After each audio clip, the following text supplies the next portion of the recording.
Hello, everybody. Welcome to today's Solution Spotlight. I'm going to give it about a minute or so for folks to trickle in, and then we'll get started.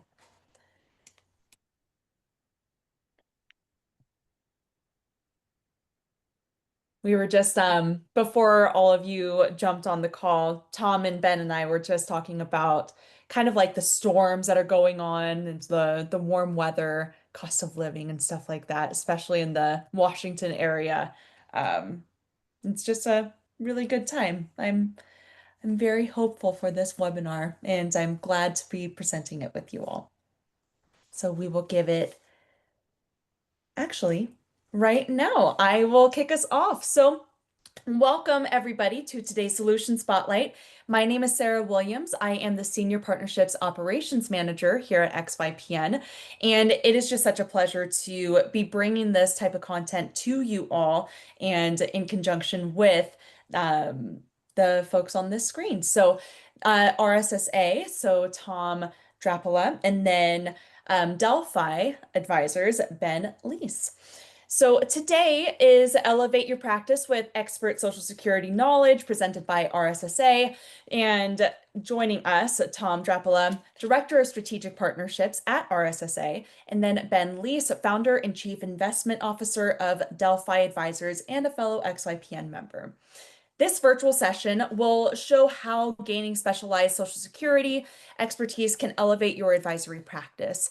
You'll learn how to avoid costly mistakes, stand out with in-demand knowledge, create new revenue streams, and deliver high-impact value to clients facing key retirement decisions. The session focuses on actionable strategies for complex claiming scenarios, helping you become a trusted expert in this critical area. I will let Tom and Ben introduce themselves, but before I do, just some housekeeping items before I turn it over to them. So there is the Q&A tab at the bottom of your screen. That is where you can drop your questions throughout the presentation, and Ben and Tom will answer them at the end of their presentation just to make sure that they get through all of the content. But as questions come up, please don't forget to drop them in the Q&A, and then they will get to them afterwards. And there are some upcoming events on the XYPN side. June 3rd is another solution spotlight with a partner, Advisor IO, the Authenticity Advantage Digital Marketing That Converts. And I will drop the registration link in the chat so that you can register as you see fit. And then June 10th, there is going to be another solution spotlight with FP Pathfinder, Wealthbox, and Right Capital. All three are XYPN partners, and that is called Streamline Client Onboarding, How to Create a Frictionless Experience using all three of those platforms. And then on June 11th, Financial Clarity, Mastering the Numbers That Drive Your Advisory Practice. This is not a solution spotlight, but this is still a webinar that you all can register for. It is definitely to just help you throughout your practice and to also just elevate your practice as you need. Last but not least, XYPN Live is happening September 25th to the 27th in Austin, Texas, and we're still open for registration. I will drop the link in the chat below as well. Alrighty, y'all, that is all that I have housekeeping wise. Tom, Ben, I will turn it over to you. Yeah, Sarah, thank you so much. And thank you guys so much for coming on today and learning more about the importance of Social Security. Specifically today, talking about why being well versed and understanding Social Security matters to not just your current clients, but potentially to attract new clients as well. So my name is Tom Drapala with the RSSA Registered Social Security Analyst Program. And Ben, why don't you go ahead and introduce yourself, and then we'll go ahead and get into it. Yeah, of course. Thank you, Tom. And thank you to XYPN for having both Tom and I on here to present, to everybody Social Security and kind of the real life application of it. And that's going to be kind of my role here as we go through the presentation. I've been an advisor for many, many years. And before I started my own firm, I worked for a larger corporate advisor where I've been working with high net worth pre-retirees and retirees for the majority of my adult life. So as Tom is kind of going through and talking about the ins and the outs of Social Security and how it like functionally works. My job is going to be to talk a little bit about kind of the real life application and what we see in retirees and how we can best plan and use it as advisors to help not only our clients be successful financially, but also as a way for us to kind of differentiate ourselves to be able to market, to many different types of clients. But I'll go ahead and turn it back over to Tom to get started on the presentation. Yeah, no, those are excellent points, Ben. And it's funny because I've helped clients with kind of just Social Security for many years, but it always turns out that they need further planning, right? Social Security is a great cornerstone of retirement planning, usually one of the first decisions that people want to make.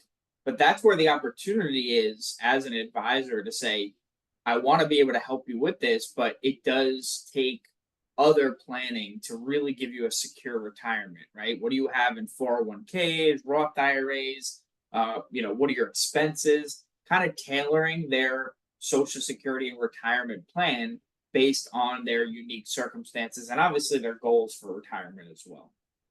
Yeah, absolutely, Tom. Absolutely. And how a portfolio is managed and what type of kind of cash flows that you produce from different areas of a client's assets, right? It all is intertwined with Social Security and how to make sure you give clients the absolute highest chance of financial success in the long run.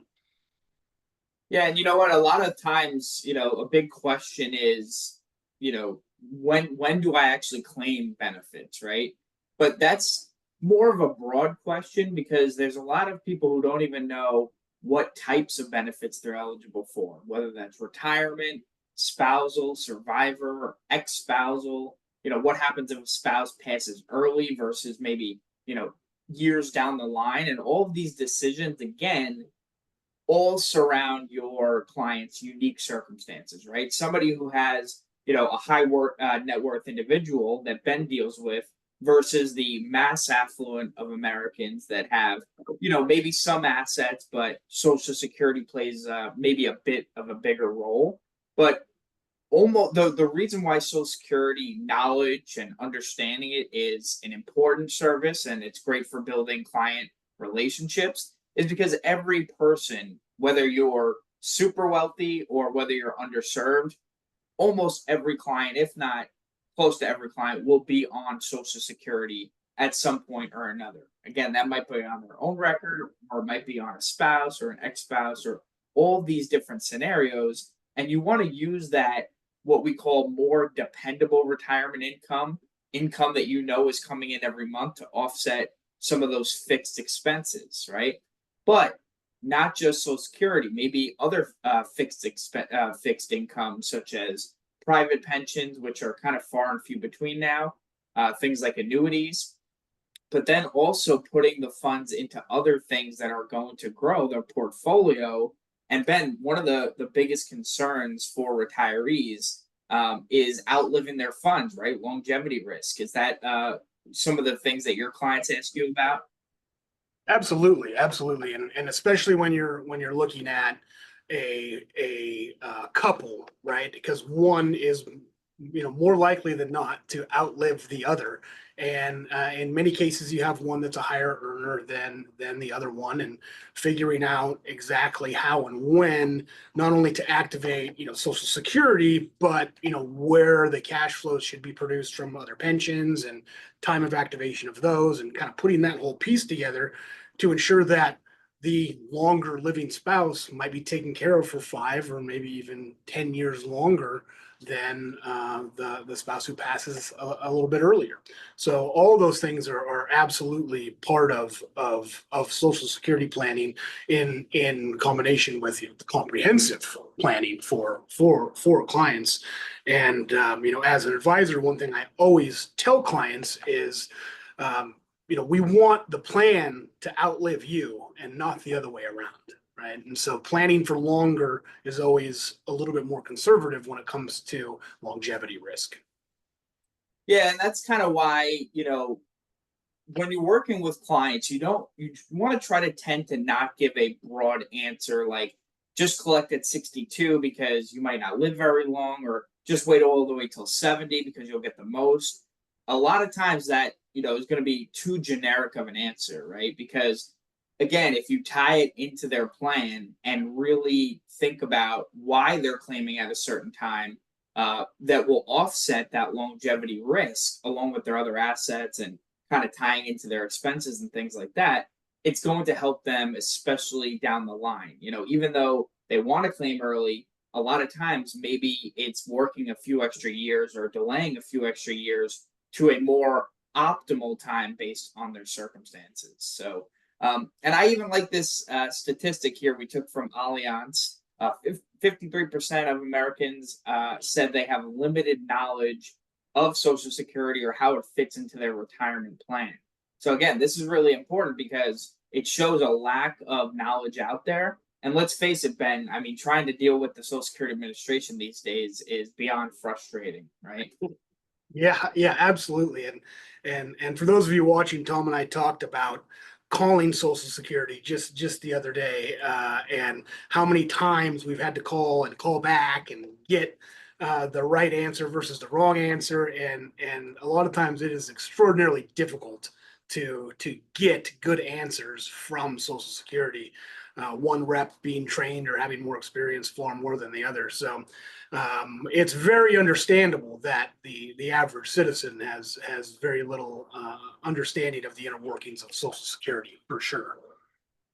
Yeah, and talking about retirement planning, I mean, now is like we're on the forefront of people retiring, right? 11,000 plus turning 65 every day. So, millions and millions of people are retiring each year. And so this is a really great time to grasp those opportunities. And what we say about Social Security is that it's a topic that really resonates with people because it's not what we say a salesy type of topic, right? It's more education based. It's more about fact finding and understanding what else they have going on in their financial and retirement outlook for Ben and other advisors to put together a plan best suited for them, right? And again, it's not just about one thing or another. It's really understanding what's going on in their life and what they plan to do for retirement. Everyone's different. Some people have debts going into retirement. Some people are completely debt free. Some people have a paid off home and others don't. So again, tying all this into their plan is really how you can kind of personalize those services and really bring value to your clients. Is that kind of what you're seeing as well, Ben? Yeah, definitely, Tom. And for some folks, they don't have a choice of when they are to activate Social Security. Whenever their retirement date is, they need the additional funds to help them kind of live their day-to-day life. And for those folks, they activate it and kind of is what it is. But a large number of clients have some flexibility in how they can activate their Social Security when the right time is, and looking at what the best combination of two Social Securities are, right? With the spousal benefit, and usually them being slightly different, one being higher than the other. So it creates a lot of opportunity to help for maximization and tailoring the Social Security to the financial plan and vice versa. Yeah. And spend so many people like advisors or agents or even just consumers. A lot of people associate Social Security to be a retirement benefit, but Social Security actually provides a lot more benefits than people think, right? Even disability benefits, which is huge because 1 in 4 people become disabled before retirement age. So how does that tie in as well, especially if they become disabled earlier in life versus maybe closer to retirement? There's also young widows, right? Maybe you have a spouse who passes early on, and that widow, if they have minor or disabled children, will all be eligible for benefits as well. And then what I like to talk about is business owners. When every time I work with, let's just say on a B2B relationship level, a CPA or an accountant or, a tax professional, a lot of them want to save their clients' taxes, right? Especially the business owners. And of course, that's always a great plan. But what they don't consider is, especially early on, when they're younger, you should be paying into the system, because what happens is when they go to retire at 62, they have very little Social Security income because their accountant wanted to save them on taxes. Now, that would be all well and good if that savings was put into something that was going to grow, but unfortunately, most of the time that doesn't happen. Now, on the other side, you might have a business owner that's been paying in for the last 30, 40 years, and they're in their mid 50s or even close to their 60s. They might be paying too much into the system, and their, self-employment taxation isn't giving them a return on investment, so to speak, that is going to actually help them increase their benefits. So we usually do this with S corporations, where the business owner can take a salary out of their business and then take a distribution, in which the salary is subject to the 15.3% Social Security and Medicare tax, and the distributions are not. So by using this strategy for Social Security and tax planning to give them a higher distribution, maybe a little less in salary under reasonable compensation, you could save that business owner thousands of dollars each and every year and put that into some kind of, increasing revenue stream type of retirement income, right? Ben, you ever come across anything like that? Absolutely, Tom. And you bring up just an excellent point of how personalized this sort of advice should be. Because when you're dealing with business owners, they come in all shapes and sizes, right? You have business owners that, might be a smaller family business that are very, very, cost and price conscious, and they save money, like nobody's business, and they invest, and they just build a lot of net worth of doing that. And for those folks, right, looking at them and going, hey, we should maximize, your income that you pay into Social Security with, might not be the right answer, right? It might be, hey, let's save those funds, let's get those invested, let's build up your liquid, and just take the minimum that you're paying into Social Security via your W-2 wages. Whereas if you have a different sort of advisor, different sort of business owner that's spends a lot more money, has a little more trouble perhaps saving money, maybe is focusing on trying to sell the business at some point in the future rather than building up liquid assets. Those folks probably need that tool of Social Security to pay into it, so they're at least guaranteed something on the back end if something were to go awry with the business. Many of you on watching this webinar, right, we're all business owners, and so nothing is guaranteed for us, right? Things can change, regulations can change, and so for the different types of people, we need to have sort of that personalized advice to help them find that best path. Not just for the most likely scenario, but also those contingency plans for the what ifs. Yeah, exactly. So now, Ben, this is interesting because I want you to talk about your specific demographic, which I believe is more of the wealthy communities. The mass affluent, I kind of see that as that kind of almost like average American. Maybe they make $60,000 to $100,000 a year. Maybe they have some assets, but potentially not that much to actually invest in things like maybe who you work with, Ben. And then there's obviously the underserved community, which probably has very low income, very little assets, but at the end of the day, as business owners and just helping consumers across America, it's always good to give back, right? But Ben, tell us a little bit about your specific demographic and how you kind of fit into holistic planning with them, including things like Social Security. Yeah, of course. So I primarily work with pre-retirees and retirees, primarily higher net worth. Not all of them are high or ultra high net worth, but the average client that comes to me is typically a couple, husband and wife, couple of adult children, worth a few $1 million, probably about $1 million liquid. Kind of is that general, and of course it varies a lot on the upside and the downside for whom I help. And for my set of clients, what I tend to see is there's a primary earner of the two spouses, and one spouse maybe spent time part-time working or spent most of the time at home raising the family, taking care of the households. I work with a lot of pilots, and pilots are very much like that. They fly all over the world, and their spouse takes care of everything else essentially. And so you have one very high earner and one that hasn't earned a whole lot, maybe part-time or not at all in some cases. So working with them to coordinate, what kind of Social Security strategies make sense can come down to a lot of factors of, how much money have they saved? Do they have enough to bridge between now and activating, at age 70 in combination with their other pensions and things like that? So, those are kind of the more typical sort of folks that I get that come knocking on my door.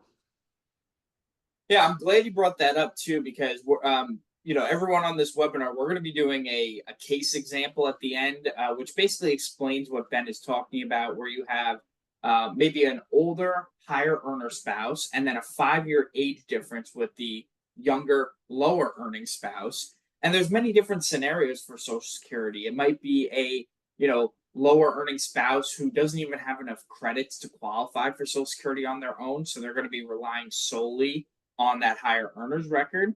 Or there might be a dually entitled person, which means they're entitled to a portion of their own benefit, but that benefit might not be as high as what they can receive from the spouse. And so they would get that additional top off from that spouse. Now, again, this is really where comprehensive planning comes in, because a lot of the couples that I've worked with in the past say, well, it sounds like even the lower earner should continue to wait, when in reality, a lot of times it makes sense for that lower earner to possibly claim at 62, claim earlier. And it's a surprise to them because they're so used to people giving them a generic answer and that, you should wait. When in reality, when you plan and let them know things like spousal benefits don't increase after full retirement age, and because there's a difference in age and because there's a difference in your benefit amounts, and the survivor might kick in earlier rather than later, all of these different scenarios play a huge role in proper planning. Yeah, and our job as advisors, right, is to kind of figure out what that most probable set of outcomes will be, right? If you have an age gap where one spouse is 10 years older than the other, it's very likely that the younger spouse is going to outlive the older spouse. And so, that becomes a key in, depending on who the higher earner is, when they activate theirs, because the survivor benefit essentially is whatever Social Security benefit is higher, at the time of one of the spouses passing. So, things like that, we have to, as advisors, try and figure out, okay, what is that most likely outcome? Things do go awry, but we do our best to try and just always make sure that we're planning and putting things in place based on probabilities and the likelihood of outcomes, rather than kind of speculating on what ifs, but keeping those what ifs in your back pocket for contingency planning. Yeah, and you know what? It's no one knows what's going to happen, right? A lot of people say Social Security should be based on when you think you're going to pass, but you don't want to have that longevity risk either, right? So I'd rather almost wait to claim if it means in my 80s and 90s I'm not having to go back to work to make ends meet. And if you weren't around anyway, you wouldn't have the money to spend because you'd be gone, right? So there's so many different arguments one way or the other, but again, as long as you're planning properly and kind of understanding what goes into it, as we all know as advisors, that's kind of how we, talk to clients. That's what's going to be important. I don't mind if someone makes a certain decision, as long as they're making a decision based on the facts and the knowledge we provide as advisors, not just somebody they heard on the internet or their neighbor or their brother who really has no knowledge of how any of this works, whether it's just on the Social Security side or whether it's on the financial and comprehensive planning side that you all do. And you touch on an interesting point there too, Tom, that I'll just elaborate on for a second. And that's kind of the idea of flexibility in planning, right? We don't know how long we're going to live. for sure, right? I mean, we have estimates, sure, right? You know, most affluent folks are probably going to live to their mid to late 80s, maybe into their 90s. But we don't know, right? And we don't know, you know, what is going to happen with investment portfolios tomorrow. We don't know what's going to happen with a lot of the private pensions. Or are they going to be solvent? We don't know a lot of that stuff. So keeping flexibility in your plan as well is important. And one thing that people don't think about a lot is delaying of Social Security creates additional flexibility because you can always move up the target date to when you activate your benefits. Once you activate them, that's it. You don't get to redo that choice. So if you plan for, you know, a client to activate at age 70 or something along those lines, if something happens before then, you can always move it up, but you can't move it back. So Yeah. you get one shot at it, Tom, and that's it. Yeah, and you know, that's pretty much what this slide is about. Is for many individuals, Social Security is the first retirement decision that they make. It's very overwhelming to a lot of people just because we know that government agencies tend to, you know, make things very complicated for whatever reason. But when we're, you know, there's two ways I feel Social Security planning can be done, and I believe either one is very beneficial, right? There's tying a Social Security plan into their financial plan, right? A client comes to you, they need a financial plan, and you tie the Social Security aspect into it. Now, even by doing that, you might not necessarily want to use these generic calculators because you might be, you know, missing out on benefits for your clients because maybe they're not comprehensive enough for the needs of that client. You could also use it as a way to attract new leads as well. And that's how I like to use it, just because by going through and asking them not just Social Security questions, but the fact finding questions, right? Do you have life insurance? Do you have, you know, trust, wills? Do you have, you know, other assets like 401ks, Roth IRAs, all these different things, so that not only are you saying, yes, I can help you with Social Security, but I want to find out more about you so that we can put a tailored plan together that really fits your needs and your goals in your retirement. So what we talked about before, Ben, I actually think this is a perfect segue to what you said about, you know, things that change, right? Because even in the world of Social Security, a lot of people, one, have this misconception that Social Security is completely running out of money by 2034, when in reality, it's only going to be cut by 20%. Now, when I say only 20%, it just is indicating that 100% of benefits is not going away. That's a pay-as-you-go system. All of us that are paying into the system now, we're paying for those retiring, and that covers about 80% of benefits. But if Congress makes no changes from now until then, it would be a 20% cut across the board. And that's where what Ben said is, if something like that were to happen, or, and I noticed we got a question on this, if Social Security were to not be taxed anymore, all of these things that can change need to be part of that proper planning. And I'll add kind of one point to that, right? And we spend a lot of time, you know, thinking about what different administrations or different, you know, political groups and things like that will do to certain benefits and whatnot.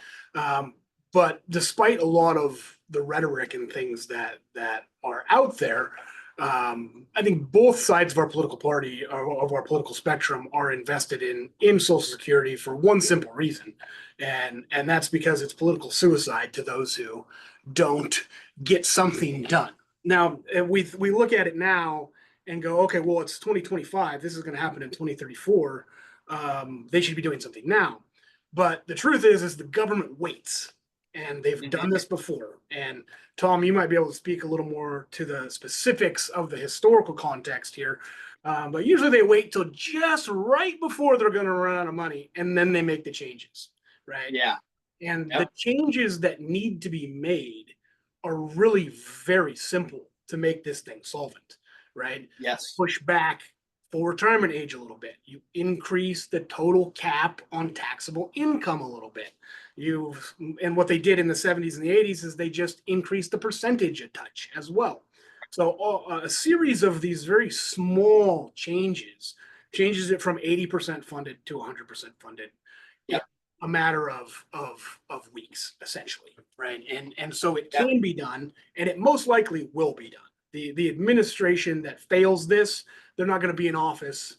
Their party, whoever it may be at the time, will not be in office for a number of years after that if they fail to do this. But I wouldn't expect to see anything until, maybe 2033.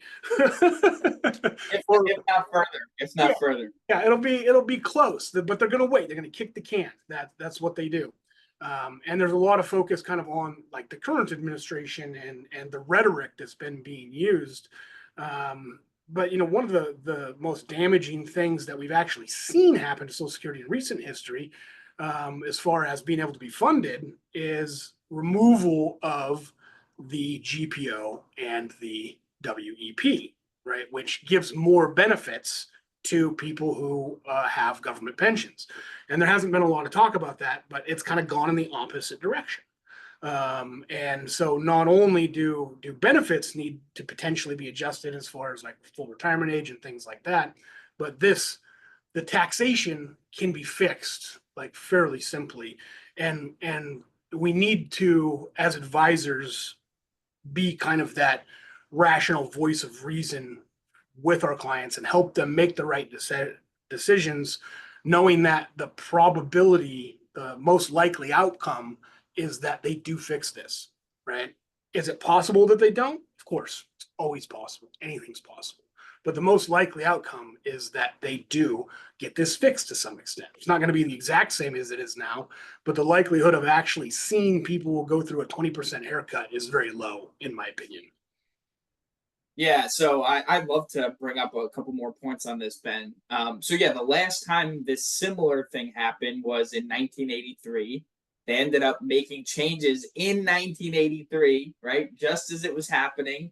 And what happened was they came out with the 1983 amendments, which changed the full retirement age. It, increased how much you pay on taxes to your Social Security, all these different changes, right?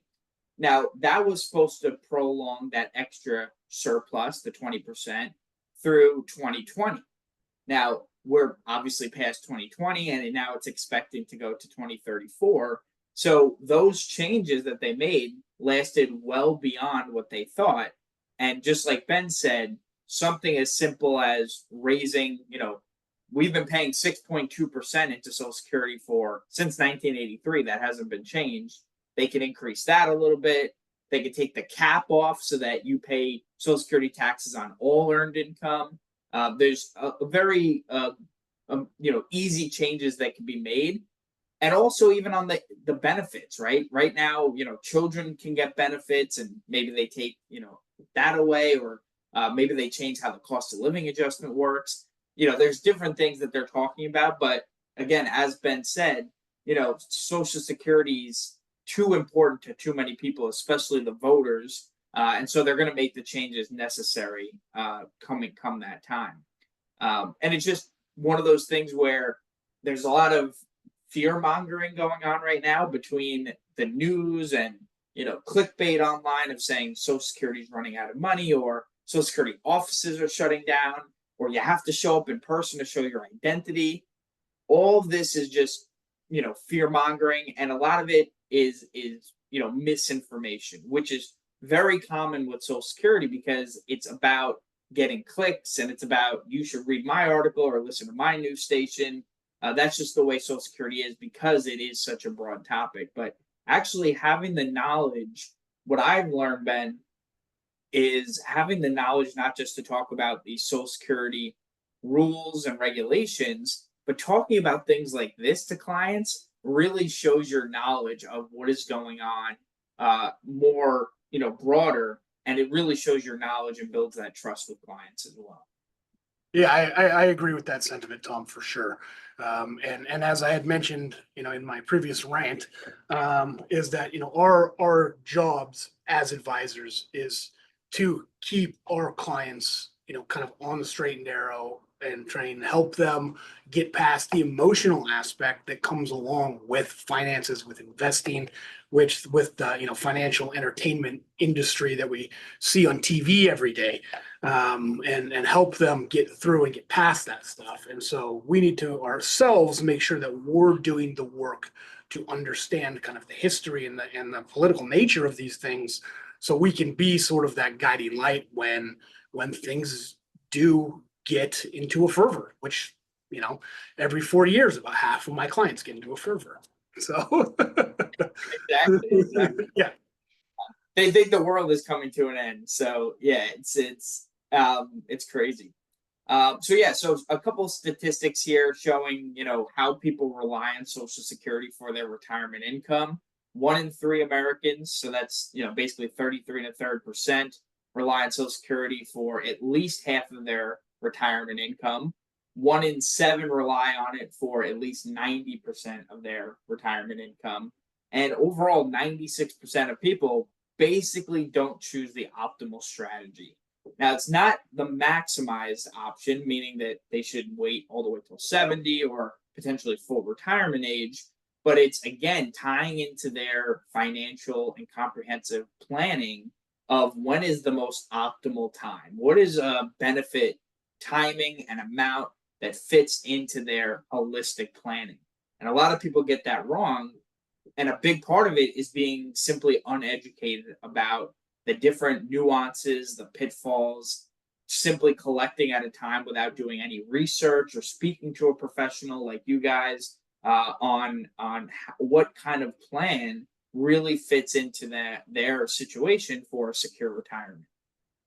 And even though my clients are primarily higher net worth folks, I'd say most of them still fall into that 1 to 3 Americans rely on Social Security for at least 50%, because most of the higher net worth folks, they're not necessarily big spenders. So they're using Social Security, and if planned properly, they're just supplementing it a little bit with their investments. And a lot of those folks, they have legacy aspirations, right, to leave money to their kids. So the less that they take from their investments over their lifetime helps them leave a larger legacy to their children. So that's one kind of aspect of personalizing that, and where they kind of fall into to help clients reach their goals. And for some folks, legacy, and it becomes important, and that's an important part of when to activate Social Security, believe it or not.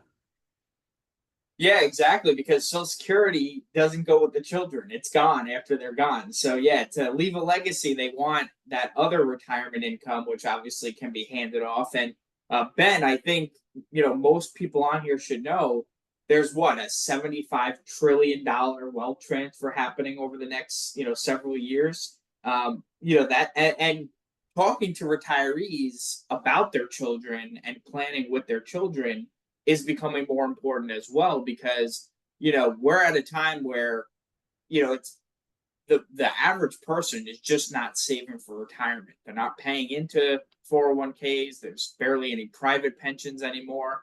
So the more we talk to retirees about what's going on with their kids and try to get their kids involved, knowing that that wealth transfer is happening, it's going to help advisors for many years after the whole baby boomer kind of thing finishes and ends, right?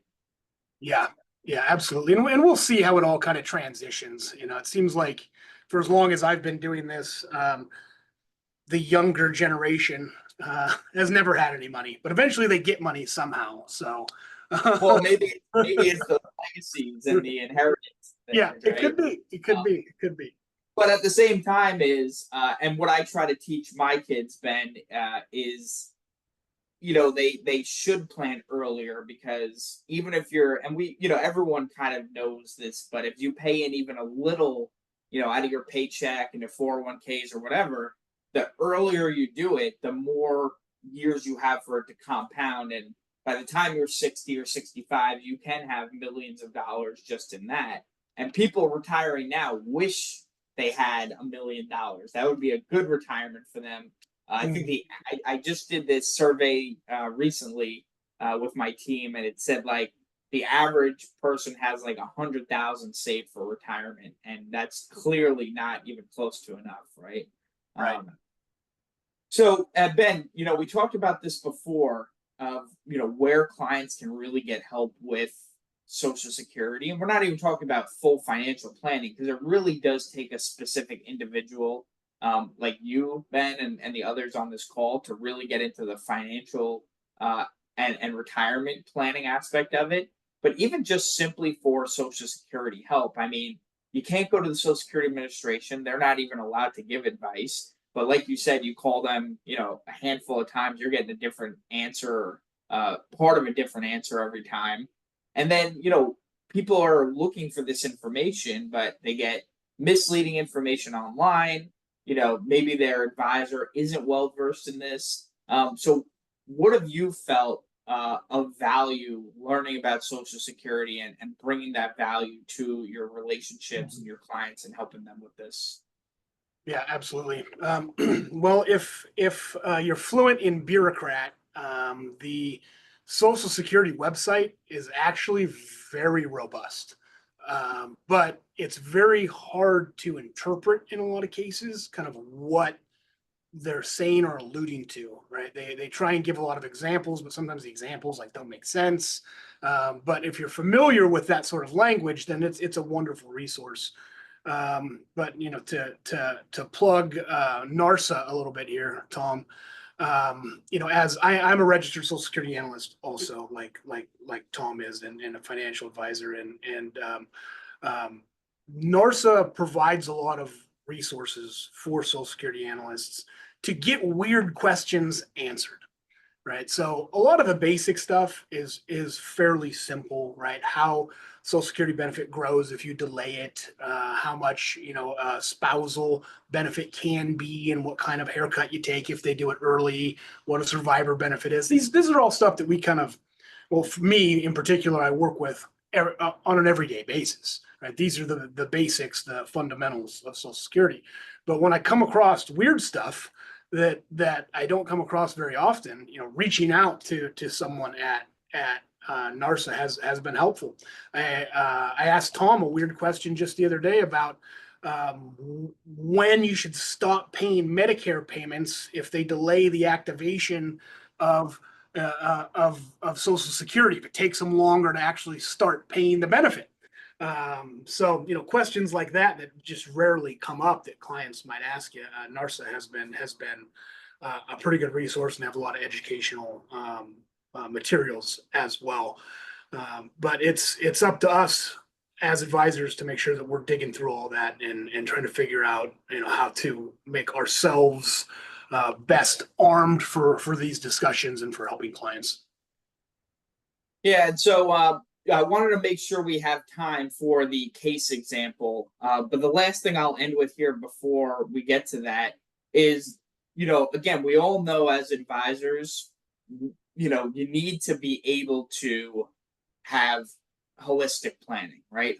Specific, personalized planning based on the things that are going on in the client's life, right? You might have a single person versus a couple. You might have, people thinking about getting married, and everyone has different situations, right? Some people have, like I said earlier, a paid off home, others don't. Maybe people do rental properties, people have 401ks, Roth IRAs, annuities, life insurance, or not. So all of these things need to tie into proper planning, which again is just going to help you guys build credibility, gain new clients, help your current clients, and all of these things are important for just building your business. All right, so for the case example, what Ben and I wanted to do was point out some characteristics of a case, kind of, show you some questions clients might have. And then we're actually going to run the case through the RSSA roadmap so that you can see an example of how we would actually help a client in this situation with this specific case. So we have John, who's the older and higher earning spouse. born in 1960, has a full retirement age of 67, and a primary insurance amount, which is just the monthly amount at that full retirement age of $2,800 per month, right? More if he delays, reduced if he were to take before that. Lisa was born in 1965, so we purposely wanted to give a 5-year age difference. And not only that, but we also gave a significant difference in the Social Security retirement benefit. So in Lisa's case, her primary insurance amount is $1,000 per month. So some of the questions that clients would ask in a situation like this: should John file now, or should he wait possibly up to age 70? How long does John have to live to recoup the money? Was it worth waiting? Can John collect and still work full time? Should Lisa claim now? What happens if John passes away? And then can Lisa still work? So again, there's a lot more questions that people would have, but these are very common questions that a couple would have, especially about the timing of benefits. Is Lisa going to be claiming just on her own benefit or a spousal benefit as well? And so we'll run this case through the roadmap to show you what that situation would look like.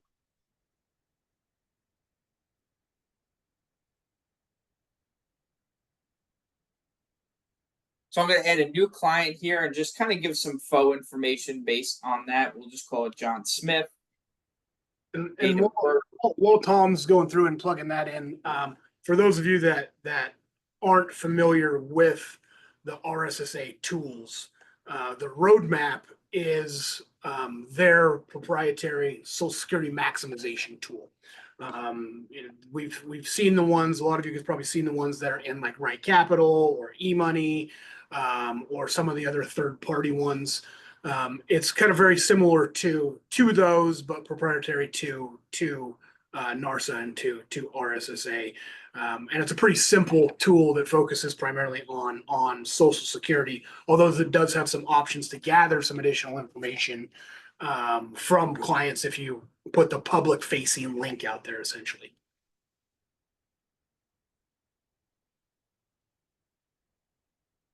Yeah, so what is cool too is that we put in a life expectancy assumption. What's good about this is it'll tell us more about longevity, right? So do they have a specific time of, a generic age that they may pass, right? Again, we don't know, but you can run different scenarios and things like that. But we really want to get a sense of using things like your current health, your family history. Those are kind of, you can use those a little bit, but again, have more of a maximized life expectancy rather than an average, right? Only insurance companies can use averages because that works for insurance purposes, but for Social Security and, not outliving your funds, you really want to have a maximum life expectancy. Longer is more conservative when it comes to longevity risk. The longer you plan for, that's more conservative, not more aggressive, kind of contrary to popular belief. Right, exactly. So I'm just going to put in some earnings here. We should have some old ones. Yeah. So what's cool about this technology is it takes the earnings record from the SSA.gov website. You can actually pull that earnings record of that client. It'll shoot directly into the technology, which will do the calculations. You can also put in future earnings. So let's just say John decided he wanted to work another, 2, 5, 10 years, whatever he wanted. We'll put no future earnings for now, just to keep it simple. But you could definitely put those options in.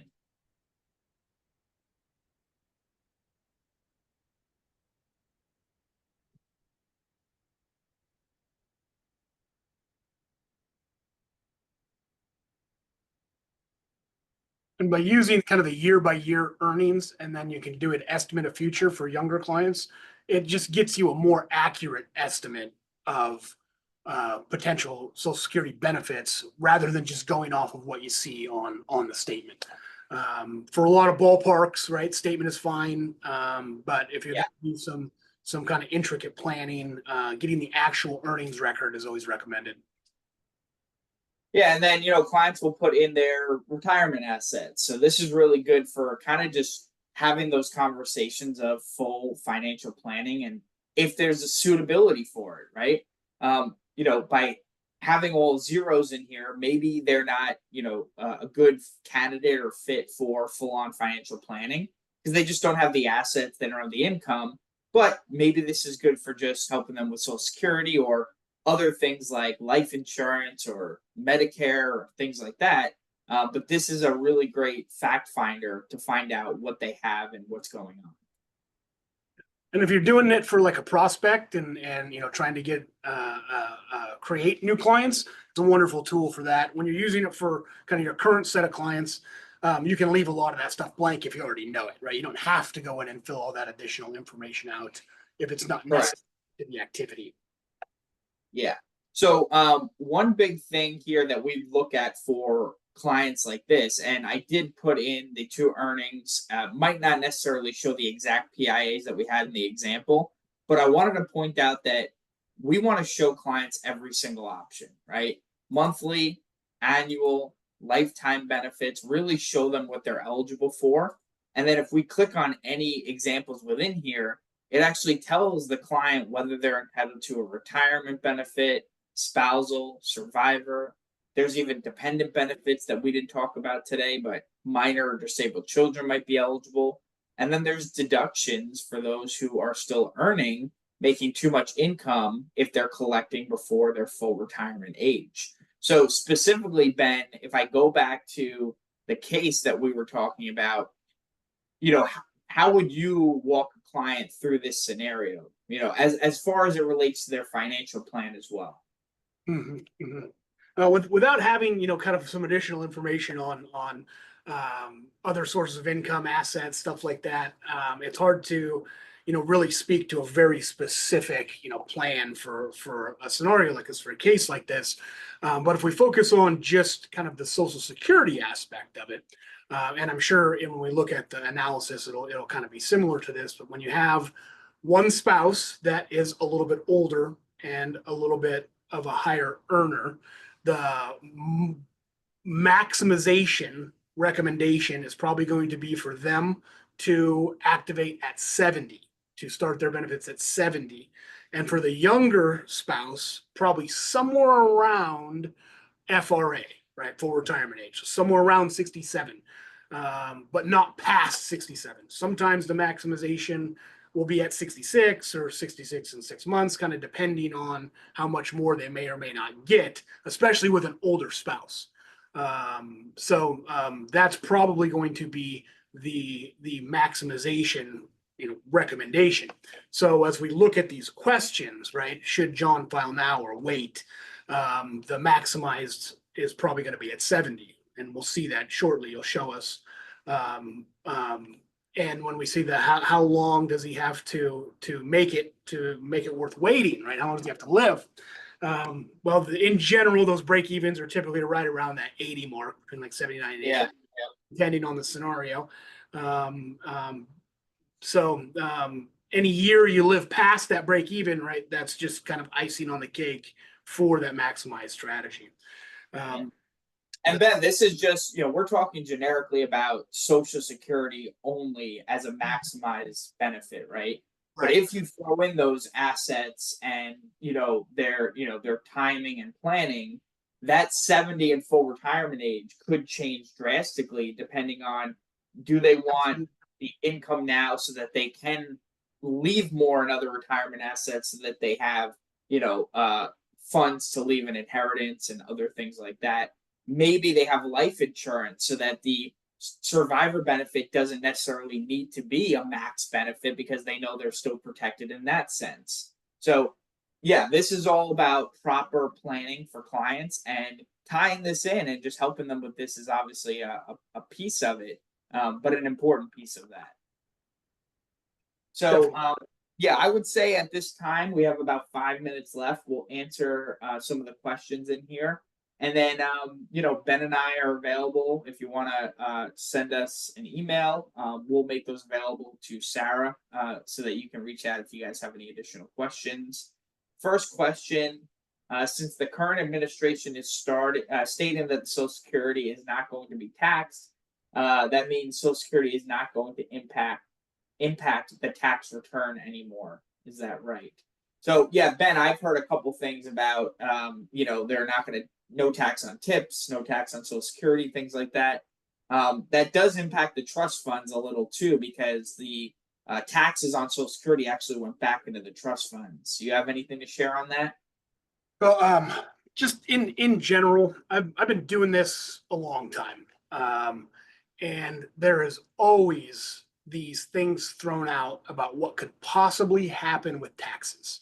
And my suggestion to everybody is not to get too into the weeds until we start to see some actual work towards that becoming reality.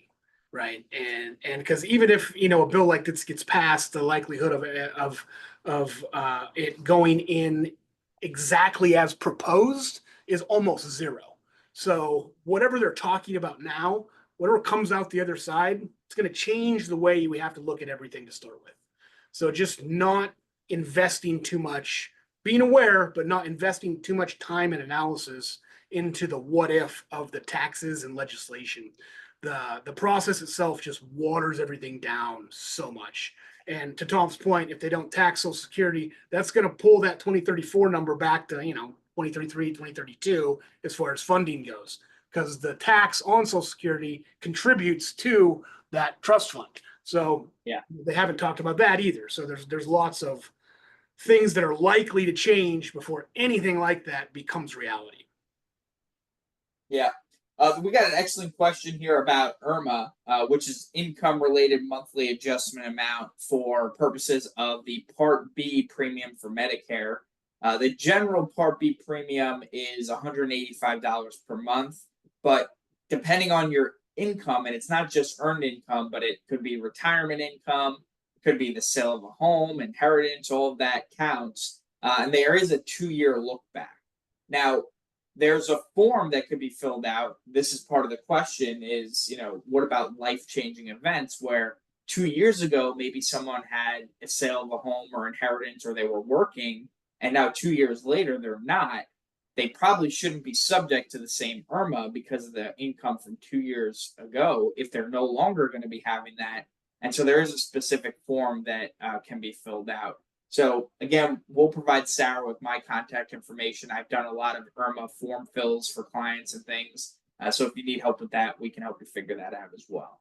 And I think a lot of people, Tom, right, they see that they're, the reason that they might have breached IRMA might not exist on that very simple one-page form.